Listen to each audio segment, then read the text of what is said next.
Welcome to Success Weekly with James Theros, a weekly dose of thought-provoking ideas and helpful tips on improving your mindset. And now, here's your host, James Theros. Good morning, everybody, or good afternoon, or good evening, whatever time it is that you're listening to this. This is James Theros with another episode of Success Weekly. Boy, have I got a doozy for you today. Today's topic is going to be called getting losers out of your life. Ooh, yeah, I know you hear that word loser and you go crazy thinking, oh my goodness, that's wrong to say that about somebody. Well, I'm not the most politically correct guy, and I'll say that, you know, in real life, there are winners and there are losers. That's just a fact of it. It doesn't have to be looked at as a negative term necessarily, even though it probably is to some degree. But, if you're playing a game of basketball in the NBA, there is definitely, at the end of the game, there is a team that won and a team that lost. So if you win or you lose, if you win, you're considered a winner. If you lose, you're considered a loser, or the loser, I should say. I think we've gotten so far off to the left on this political correct stuff that we can't even put a proper label on something and without having somebody misinterpret what it is we're trying to say. So as far as losers in people, though, there are some people that really fall into that category of losers, and you can kind of recognize it as soon as you're with. For me, anyway, I can recognize it within 5 minutes of speaking to somebody, whether I'm speaking with somebody who's a winner or they're a loser, or maybe even better, saying that they have winner habits or winner traits or winner thought processes, or loser habits or traits or thought processes. And I'll tell you that the way that, or the reason that I'm able to tell that now, see, I wasn't always able to tell that, but the reason I'm able to tell it now is because I used to be that. I'm not afraid to say that in my early part of my life, I behaved like a loser. I thought like a loser, and I didn't know it. At the time, I just thought what I thought and did what I did, and let the chips fall where they may. I never knew what the difference between a winner and a loser was when it came to thought processes or speech patterns, things like that. So I want to kind of talk about that today, and I want to just basically state that winners are basically people who have goals in life, and they're on a path to self-improvement, and losers are kind of just the opposite. They're really not going anywhere in life. They really don't have any plans for the future. In most cases, they're kind of finished with their education. They're probably more concerned with partying than anything else. Having a good time, living for the now. They're a lot of times they're either unemployed or they float from job to job with no plans to change. See, it's one thing to go from job to job because out of necessity you have to do that, but you're using them as a stepping stone to greater, bigger, and better things. But some people, they quit McDonald's and complain because the management treated them badly, and then they go across the street and get a job at Burger King, and within a short period of time they quit there and they go to Taco Bell complaining about the way the employees treated them at Burger King, and it's just kind of a spiral, and it's kind of just a vicious circle, I guess is a better word for it. And that's if you're around somebody like that, that's kind of who I'm talking about today. The other thing is they all, a lot of times they don't have any energy unless it's to complain or gossip. Then they have plenty of energy, and those are some things to look out for if you're dealing with somebody that might be a loser, and you can kind of look for those things. That reminds me of a quote, and I can't remember who exactly said it. I almost want to think it was Eleanor Roosevelt. Maybe it was her. I'm not sure. Mother Teresa. Somebody. I think it was a female. But what was said was, great minds discuss ideas, mediocre minds discuss events, and small minds discuss people, as in gossip. So if you get around people and the first thing that they say is, oh, did you hear about so-and-so, or did you hear about such and such? That might be an indication you're dealing with a gossip.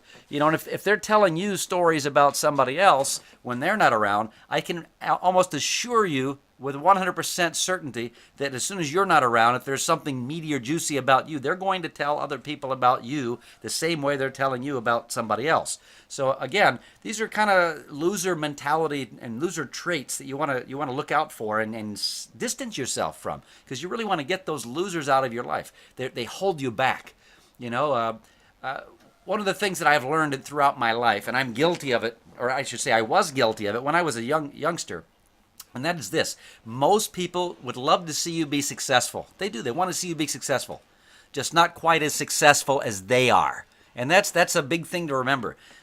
You know, in life, that's kind of what you're gonna run across. And I think if you really search your own soul, you might find a little bit of that in your own heart. You know, you want to see your friends be successful. You want to see your brothers and sisters be successful, just not quite as successful as you. Now, if you don't feel that way, that's fantastic. That you're much further ahead than I was when I was growing up. But that's something else to consider. You know, that's really the mark of jealousy and envy. You know, that's basically what that is in people, is jealousy and envy when they want to see you successful, just not quite as successful as they are. I mean, have you ever, you know, heard that your friend was going on their third or fourth vacation for the year, and you kind of got a little upset about it? You know, that's what I mean. It's kind of being envious of the fact that, oh, well, why do they always get to go on vacation? You know, I haven't been on vacation in the last 10 years. Why is it they're going on their fourth vacation for the year? You know, that might be a time you catch yourself doing some of these things. And, you know, that's just kind of how people are. Now, that reminds me of another little quick story I'm going to tell you, and that's this. That if you go to a fish market, you'll notice something like in you know, places like Maine or Florida or whatever, where they've got fresh fish, and they go out to sea and they catch these crabs and bring them in. What you'll notice a lot of times is the crabs are kept in a bucket, a little pail, and for some reason they don't need to have a top kept on them. And the reason why is because if you put just one crab in that bucket, he'll climb out and he'll run off to the beach and get to safety. But if you put, an interesting thing happens, if you put a second or third crab in with the first one, when the first one tries to crawl out of that the bucket, the second one will grab him and pull him back down. And if you put a whole bunch of crabs in there, every time one of them tries to get out, one of the other or two of the other crabs will reach up and grab that crab and pull him back down into the bucket so that he doesn't escape. You know, that's kind of how people are as well. And another interesting thing happens. If that crab continues to try to pull himself out of that bucket, the crabs then will grab this other crab and pull him back down and rip his claws off so he'll stop trying. And that has a lot to do with people, because people are a lot like that as well. You know, they will do everything that they can to try and undercut other people, especially the losers in life and the jealous people and people with envy and things. They will do those kind of things. And it might be with a quick snide remark about how stupid that is, you know, or you're stupid for doing that, or you're stupid for thinking like that. You know, and they're looking to really pull you back down. You want to open a business, you want to become successful. Oh, haha, good luck. I tried that, it didn't work. So they're basically saying, well, I'm better than you, and if I couldn't do it, there's just no way you could do it. And again, that might be an indication you're around a loser. Get away from them. Those kinds of people will do nothing for you but pull you down.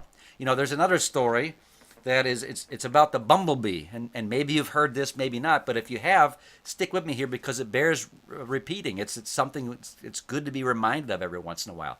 You know what a bumblebee is, right? Now, we're not talking about a honeybee or one of those little bees that go flying around on the flowers that you might step on and get a stinger. We're talking about those big, fat, black and yellow bees with the little tiny wings. And then when you hear them buzzing, you know there's a big one, you know, coming around. They're the ones that are kind of really scary to be around. They're really fat, and they've got the little tiny wings, and they usually land on those like little purple honeysuckle flowers and pollinate those things, or whatever it is they do to those things. Well, do you understand that physically that bee should not be able to fly because of his weight, his big fat body and his little tiny wings? He really should not physically be able to fly. Fortunately for that bee, he doesn't know that, and that's the reason why he can fly. If somebody were able to, in bee speak, say, hey, did you realize that those wings are too small to carry that body? Maybe you should think about that. And I don't think that's good for you. Probably you're going to hurt yourself if you keep trying to fly. Well, it wouldn't be long before that bee would go ahead and give in and stop being able to fly. So it's a good thing that bee doesn't know how to fly yet.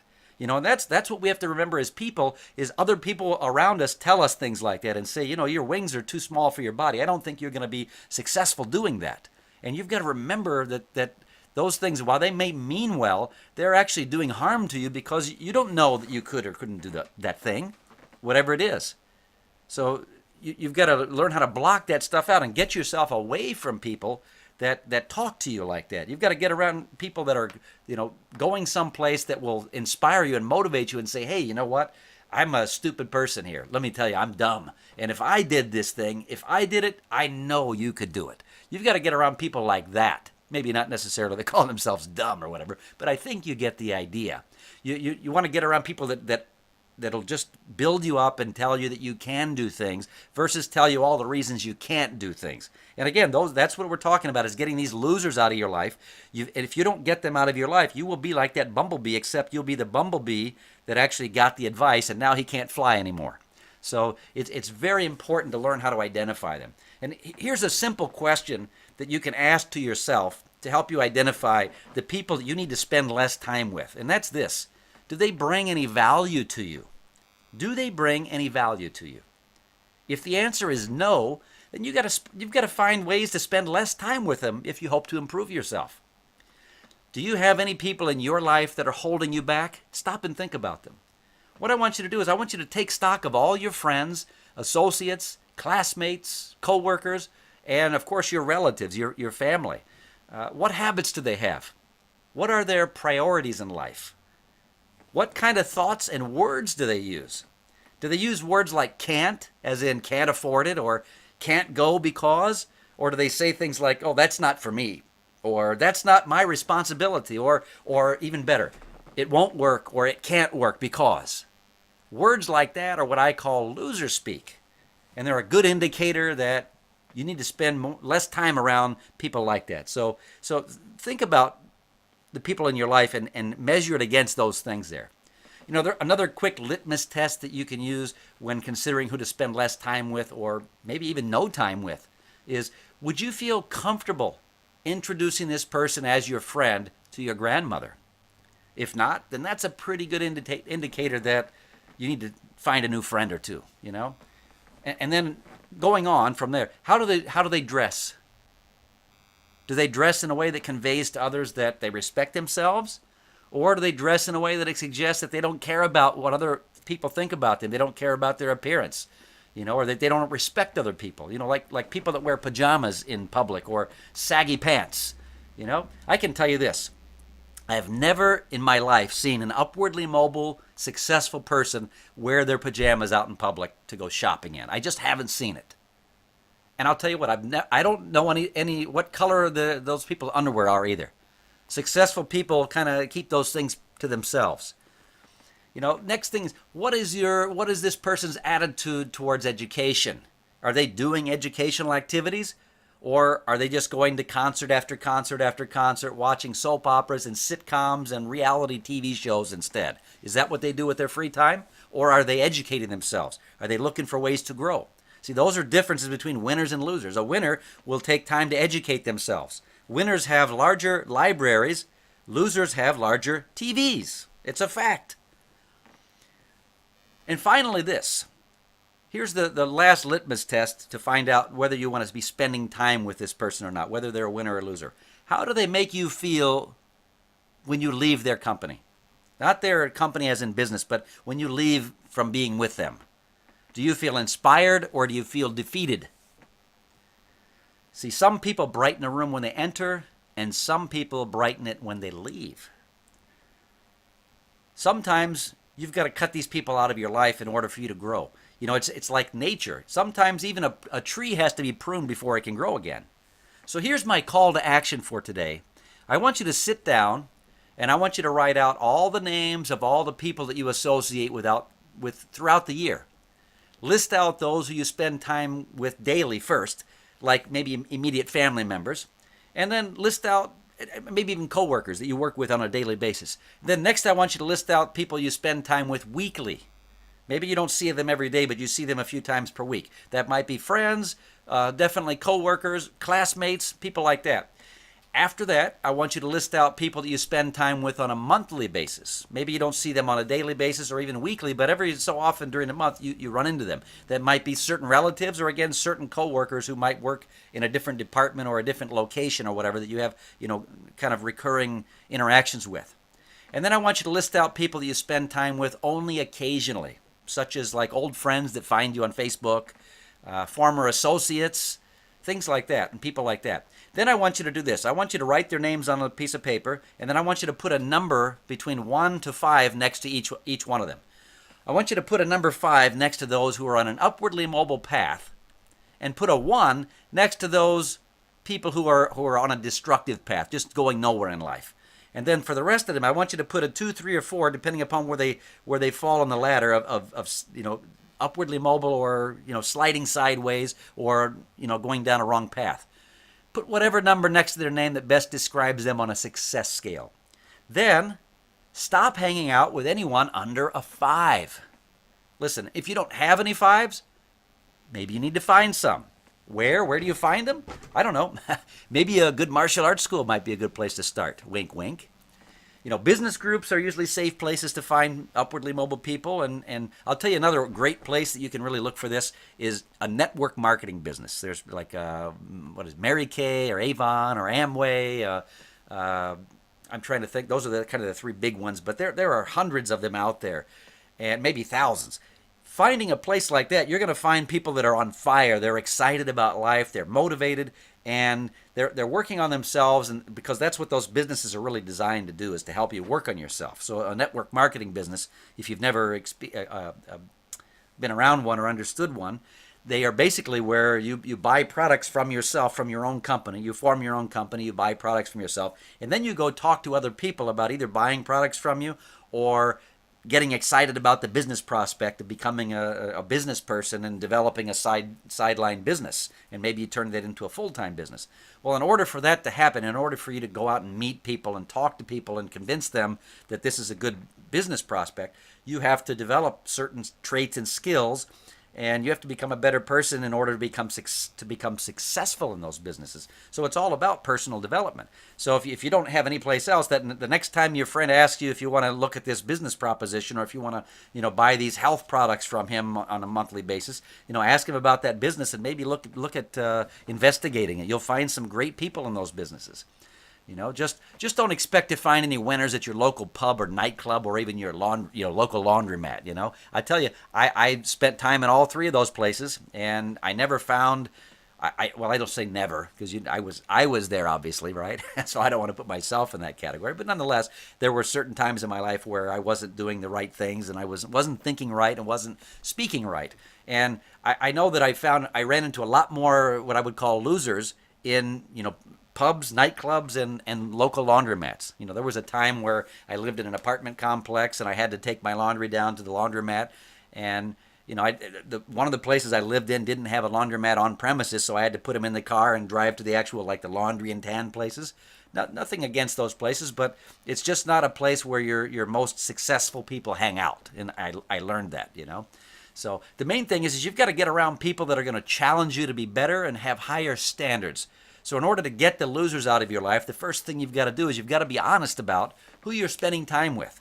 Again, I really implore you to put that list together and put the numbers next to those, and maybe give yourself a number. Maybe you need to do some soul searching as well, and maybe you're guilty, as I have been in the past. And again, I'm not perfect at any of this stuff, so I might be talking about it and teaching it, but I still catch myself sliding back here and there, and I've got to give myself a little kick in the fanny to realize, hey, Theros, that's the wrong way to think about this, and saying I can't, that. You know better than that. You can if you really wanted to. And that's kind of what it comes down to. So that's why I call it loser speak, because really the things that we really, really want to do in our life, we find a way to make them happen, don't we?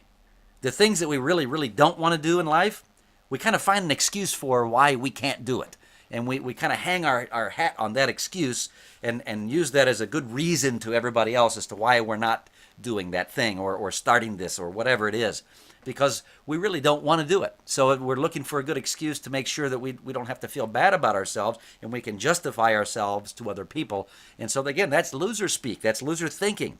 We've got to learn how to get rid of that kind of thing. And listen, if you don't want to do something, my call to action for you is just say, I really don't want to do it, and here are the reasons why I don't want to do it, rather than making excuses to why you can't do it.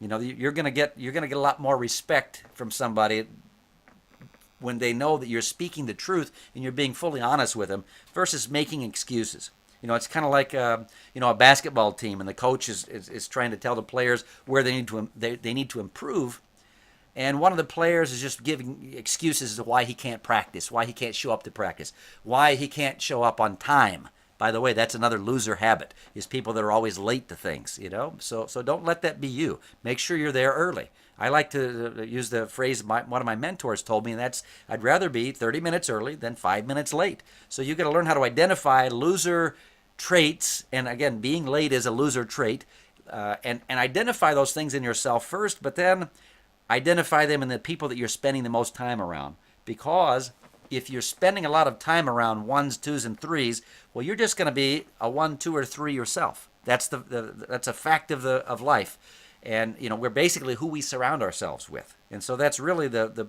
underlying theme here, is to get the losers out of our life. We've got to identify them and then get them the heck out of there and get around people that make you squirm a little bit. Get around people that make you a little nervous about maybe you saying the wrong thing or doing the wrong thing because you want to fit in with them. That's the kind of crowd you want to get around, and especially if they're going someplace in life, and get around those kind of people. So that's really all I've got for you this week. If you've got any questions about how to get losers out of your life, re-listen to this podcast again, and I'm sure you're going to get some gems out of here. If you found any value in this, please share it with somebody else. Please like it on Facebook, or comment it on Facebook about what you learned from this. And I'll talk to you guys next week. Have a fantastic week getting those losers out of your life. That's all for this week. Tune in next week for another episode of Success Weekly. Do you have an idea you'd like James to talk about in an upcoming episode? Post your comments and be sure to share this podcast with friends.